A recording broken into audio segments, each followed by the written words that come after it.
ശബരിമലയെ ഭക്തിസാന്ദ്രമാക്കി പോലീസ് സേനാംഗങ്ങളുടെ കർപ്പൂരാഴി ഘോഷയാത്ര. മണ്ഡല മഹോത്സവത്തിന്റെ ഭാഗമായാണ് പോലീസിന്റെ നേതൃത്വത്തിൽ ശബരിമലയിൽ കർപ്പൂരാഴി ഘോഷയാത്രയുണ്ടായത്.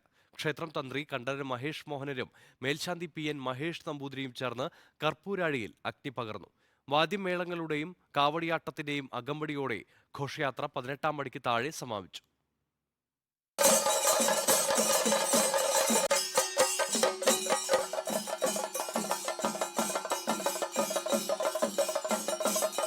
അയ്യപ്പന്റെ പൂങ്കാവനത്തിൽ ചെണ്ടയുടെ മേളപ്പെരുക്കം. വിളക്കാട്ടത്തിന്റെയും മയിലാട്ടത്തിന്റെയും കാവടിയാട്ടത്തിന്റെയും താളത്തിനൊത്ത ചുവടുകൾ.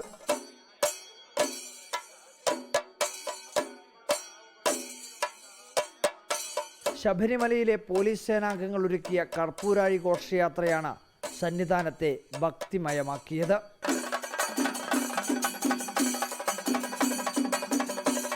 എല്ലാ വർഷവും മണ്ഡലപൂജയ്ക്ക് മുൻപായി പോലീസ് സേനാംഗങ്ങൾ കർപ്പൂരാഴി ഘോഷയാത്ര നടത്താറുണ്ട്. പുലിപ്പുറത്തേറിയ അയ്യപ്പനും ദേവീദേവന്മാരും സന്നിധാനത്ത് ഉത്സവ പ്രതീതി പരത്തി. ക്ഷേത്രം കൊടിമരത്തിന് മുന്നിൽ നിന്നും തുടങ്ങി മാളികപ്പുറം ക്ഷേത്രം വലം വെച്ച് 18-ാം പടിക്ക് താഴെയാണ് കർപ്പൂരാഴി ഘോഷയാത്ര സമാപിച്ചത്.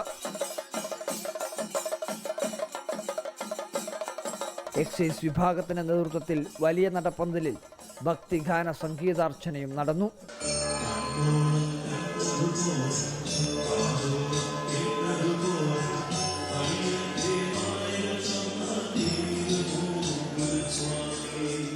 വീഡിയോ ജേർണലിസ്റ്റ് ജിബേഷിനും വിഷ്ണു MLനുമൊപ്പം reporter Arjun Galyatt. In reporter Sannidhanam.